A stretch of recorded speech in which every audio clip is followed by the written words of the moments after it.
Hi there puppies! This is Hoshiin and today I'm cosplaying as Sakura Kanamoto from Cardcaptor Sakura Clear Card Art. And welcome to Hanipa! As you all know, the aim of this project is to give spotlight to local cosplayers like me, content creators, crafters, and other people who contribute to the Philippine hobby, anime, and pop community. I know my fellow cosplayers right now are missing photo shoots, indoors and outdoor shoots when you look for locations, organizing photo shoots individually or as a couple or as a group, which is like really fun. Having cosplay shoot is one of the things a cosplayer looks forward to. It's also a time where we can gather with our friends and have meme shots, and you have a lot of memes of your favorite characters and then you do it on shoots. It's just so satisfying, right? Unfortunately, due to certain circumstances, and by circumstances, I mean COVID, we can barely participate in any. We're all stuck in our homes and, forced to have our own photo shoots. I mean, it ensues our creativity, but it's still different when you're shooting with your friends, right? But let's be optimistic. When the pandemic ends, I know a lot of us will have photo shoots again. And well, that's what tonight's episode is all about. Photo shoots! Focused on collaborative work on telling stories with pictures and concepts, Sal launched her page Orchrisall on 2016. She started photography from her communication and photography class with Jimmy Domingo. Sal is known for her sweet personality and undeniable professionalism. She already released remarkable sets such as Kimetsu no Yaiba, Nier Automata, Hotel Sushi, Frozen, and many more. And can I just add, she's one of our talented photographers back in Cafeterium Caldeas too. She's not only a skilled photographer, she's also a very talented digital artist. Can I have like a percentage of her talent, please? So, are you curious? From a photographer's perspective, what are the best photo shoot venues around the metro? Well, to answer that question, let me present you Sal from Orchrisall.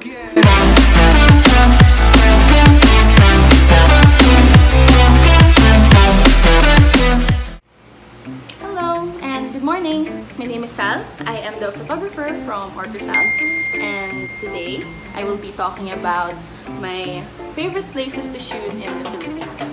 Before anything else, of course, disclaimer, for sure I will be leaving out a lot of places, mostly because I haven't been, going around much, especially this pandemic. And tulungan natin ang isa't isa para gumawa ng mas malaking reference pool by commenting your favorite places that I missed in the comments below. And number 2, I cannot take credit for finding these places. Usually, nahatak lang ako by collaborators, friends, other photographers, or we find these places together. These are all shared knowledge that I am now sharing with you all. Number 3, most importantly, is the safety. It's been at least 2 years since I visited these places, and I know things might have changed, because of the pandemic or other things. Fees might have increased or transportations have changed, and I am not sure how these places have handled or are handling the pandemic. So this video is not a push for you to travel outdoors to shoots, but this is more like a casual discussion and a pool of ideas to be used someday when everything is okay. Okay, so let's get started. Number one is Nino Aquino Parks and Wildlife. The fee used to be 7 pesos per head, but the last time I visited, it was 30 pesos na. So the background here is usually woods, trees, basically an outdoor type of vibe. So if you have series that na medyo outdoor or with open skies, this is the best place for it. Madalas ako dito, that's all I'm gonna say. Pros here is it's a wide area and it's very accessible to NCR peeps. It's near malls and transportation, so walang worry with how to get home or finding it. And although my con, finding a base where you can put your items, or like a table where you can put your makeup on and fix your costume, medyo mahirap siya. Since this is a public park, there will be people who will also be using those. So, the earlier the better. And I guess good luck in finding a spot to house your things while you're shooting. And of course, always guard your stuff. So, yeah. As a photographer, I would advise other photogs to bring reflectors when shooting here because the light tends to be very sharp, especially in the afternoon and in early morning. So it would be better if you have something to diffuse your light. Number 2 is the abandoned building at 13th Avenue, Cubao. Okay, here, last na we checked, it was 500 pesos per the team. Although you can't reserve the place on your own, so kung may ibang team na nagbayad ng 500, they can also use the place. Although the place is very big kasi it has a lot of floors and may rooftop din siya, hindi kayo mag-aagawan sa mga areas that you're going to shoot in. That's the pros. Although cons, I have to say this, it is a safety hazard since construction site siya. You have to make sure that you're always stepping on the right places, watching where you go. Kasi maraming mga broken metal and open holes sa ground that can be very dangerous if hindi nakita. So when you're shooting here, make sure you're safe and make sure your models are safe, make sure your photographers are safe. So yeah, safety first when shooting in here. And tips when shooting, I would advise for the photographers to bring all your equipment. The light here is very unpredictable since the walls minsan bukas, minsan sarado. So you won't know where the light would go, especially in different times of day. But make sure that your light stands or your tripods are all weighted since mahangin siya, may chance na your equipment may topple over. So it happened to me a lot. Yeah, natutunan ako maglagay ng weights on my stands. And number 3. Number 3 is quite popular. It's the Dessert Museum sa S. Maison in Pasay. Yeah. Last time I checked, the fee here is 800 pesos. I believe it's for the duration of the tour, which can last from an hour to 3 hours or more. Please correct me if I'm wrong, I couldn't remember. The background here is, well, it's candy. So it's pink, blue, yellow. It's very cutesy, very, very adorable, very candy. So yeah.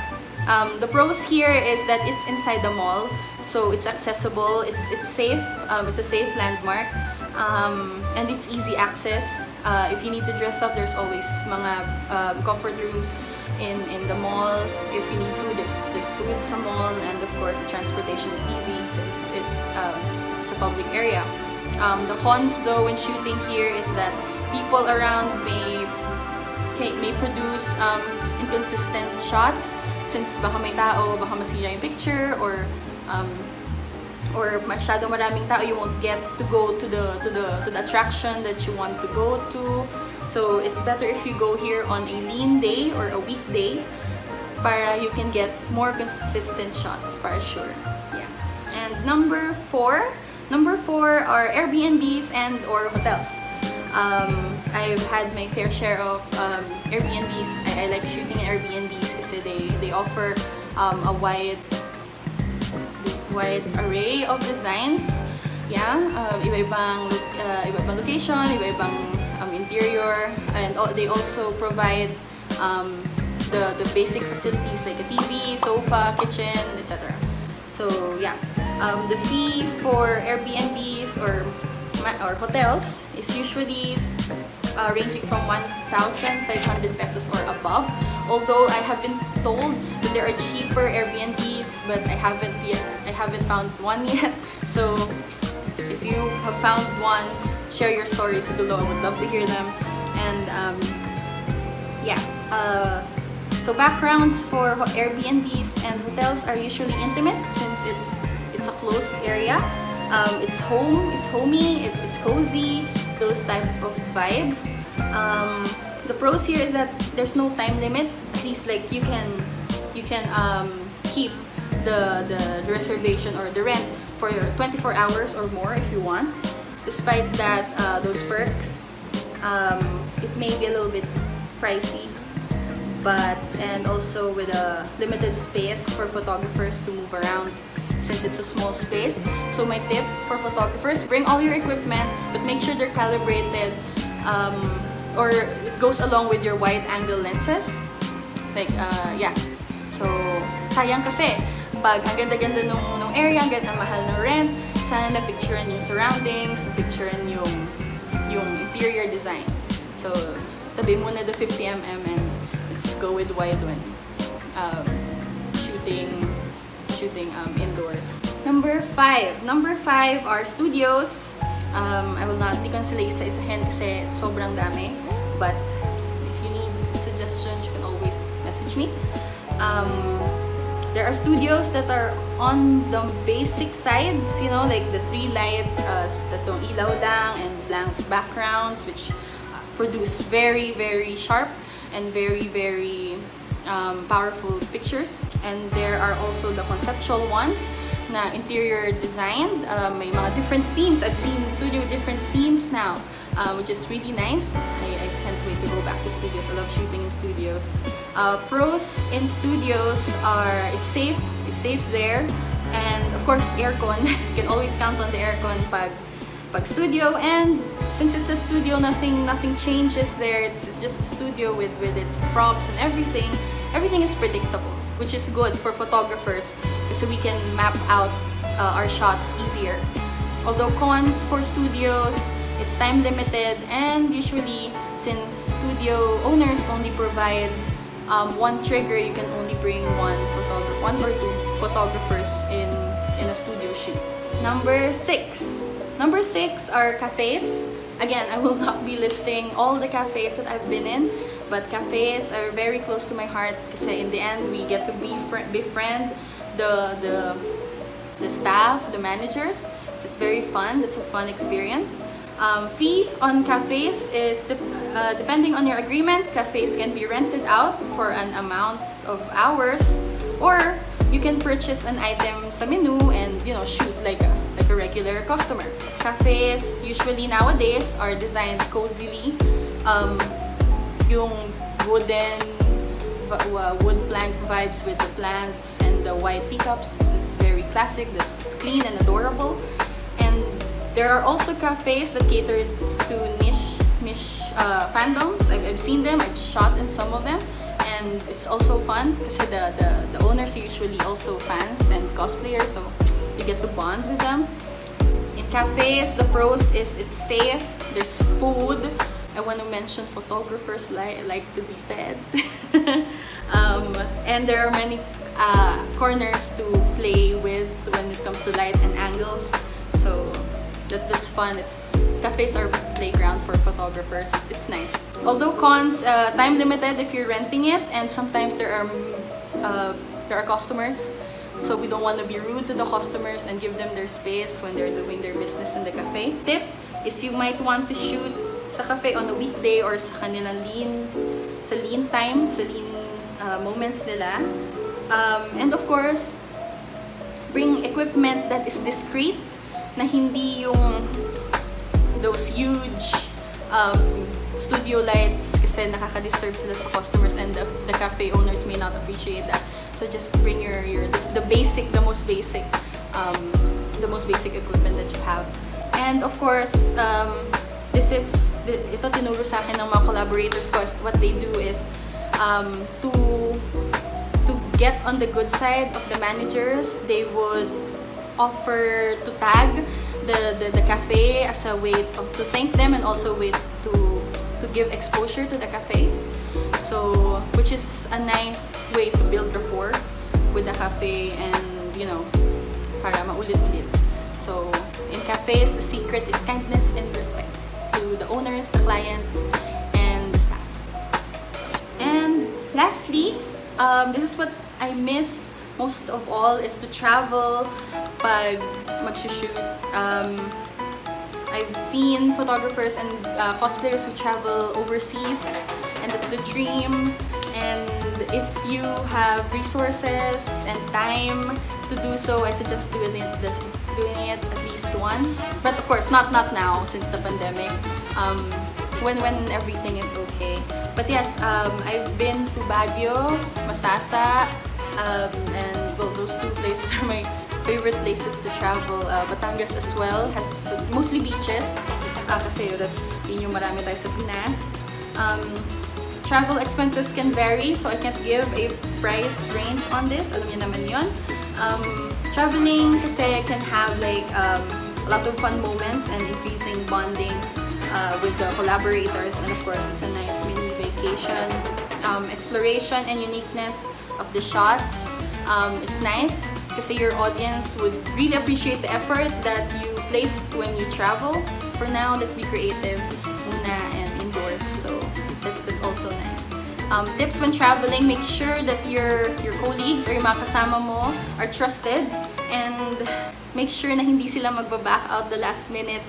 And always be flexible and be wary of the items and the things that you bring, your money and your gadgets, etc. Yeah, that's it. Again, I would have to say my last out there shoot was back at 2019, when it was safe to travel and maraming studios na open with various locations. And I want to emphasize that this may not be the current case at the moment. So, you know, now nasa pandemic tayo, it's always good to be safe and prioritize safety and staying indoors at all costs. Thank you so much for listening. Thank you again, Hanipop, for this amazing opportunity.